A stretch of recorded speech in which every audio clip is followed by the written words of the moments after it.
Com o avanço da indústria de jogos, eles deixaram de ser algo apenas divertido para se tornar algo muito mais complexo e cinematográfico, sendo melhor muitas vezes que alguns filmes e séries. E hoje em dia é muito comum você encontrar jogos no qual você consegue influenciar no desfecho da história. Dependendo de como você joga, das escolhas que você toma, o desfecho da história muda. Mas Dishonored 2 fez isso de uma forma completamente revolucionária. Eles mudaram a forma de contar uma história que pode ser influenciada pelo jogador. Prazer, eu me chamo Lucas e vamos conversar um pouco desse jogo que é perfeito.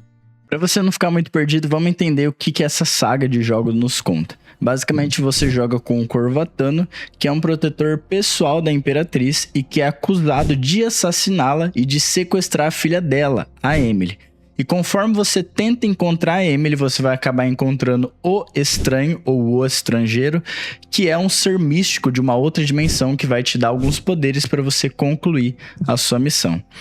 Já no segundo jogo, você joga com o Corvatano de novo ou com a Emily, que agora é uma Imperatriz e que tem o seu trono usurpado por um golpe de estado. E você tem que recuperar o seu trono e recuperar o seu povo. Já no jogo 3, você joga com a Billy, que é uma mercenária que está em busca de encontrar uma forma de matar esse outro ser conhecido como o Estrangeiro, o Estranho. No primeiro jogo nos é apresentado o sistema de caos, que diferente de outros jogos que tem uma barra colorida medindo o seu karma e as suas atitudes, aqui não, de forma nativa. O ambiente, o jogo se adapta à forma com qual você joga. Se você for muito agressivo e letal, o jogo vai se tornar mais caótico e mais violento. Se você for muito mais furtivo e piedoso, o jogo vai ser bem mais seguro e bem menos caótico. E o que é interessante é que a questão aqui não é sobre bem ou mal.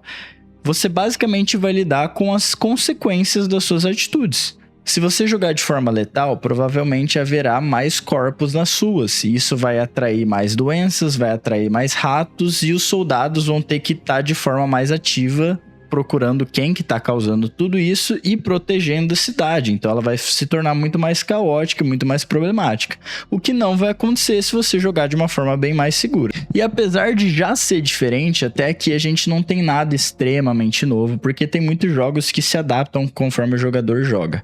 Mas é no segundo jogo que tudo muda e eles decidiram levar esse sistema para um outro nível. Diferente do primeiro, no qual cada NPC que você mata é mais um ponto de caos para o cálculo do jogo, no segundo vai depender de quem você está matando. E isso muda de NPC para NPC. Dentro desse segundo jogo existem 3 tipos diferentes de NPC: os simpáticos, os culpados e os malignos. E cada um deles concede uma pontuação ou não diferente de caos para o cálculo do jogo. Mas você deve estar pensando, é fácil, é só matar os vilões e poupar os bonzinhos. Pronto, consegui um final diferente. Não. Justamente porque você não sabe que tipo de NPC é cada NPC. Como você descobre isso? E aqui vem a cereja do bolo, que é o coração. O coração é um artefato que nos acompanha desde o primeiro jogo, que é um coração meio ciborgue, mecânico, orgânico, que contém a alma da Imperatriz que foi assassinada. E esse coração te dá informações importantes sobre o ambiente que você tá e localização de algumas coisas.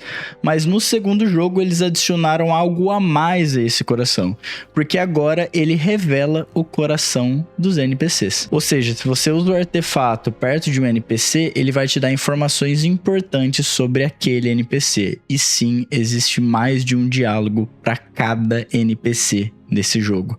E sim, eu já gastei muito tempo ouvindo cada NPC. Esse coração vai te revelar pensamentos, segredos, coisas sobre o passado ou sobre o futuro daqueles NPCs. Ou seja, a classificação do NPC depende da sua interpretação de cada um deles. Você pode, por exemplo, ser atacado por um grupo de guardas que participaram do golpe de estado e cada um deles ser um tipo diferente de NPC. Apesar de todos eles serem os seus inimigos, cada um deles pode se encaixar numa forma diferente e matar todos eles vai considerar cálculos diferentes pro nível de caos do jogo.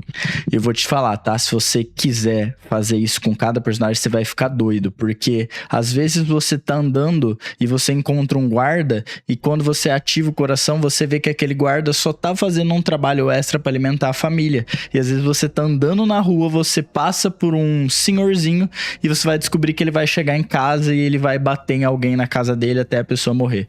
Então, isso mexe muito com a sua cabeça. E com esses cálculos, o jogo vai te jogar dentro de 3 caminhos diferentes para a história. O de pouco, o de médio e o de alto caos. E cada um deles vai mudar diálogos, história e final do jogo. E a forma com que o ambiente do jogo se mantém. Se vai ser mais violento, ou mais caótico, ou mais simples, mais seguro. Você deve estar pensando, nossa, se o jogo 2 é assim, o 3 então vai ser muito incrível. Eles tiraram isso.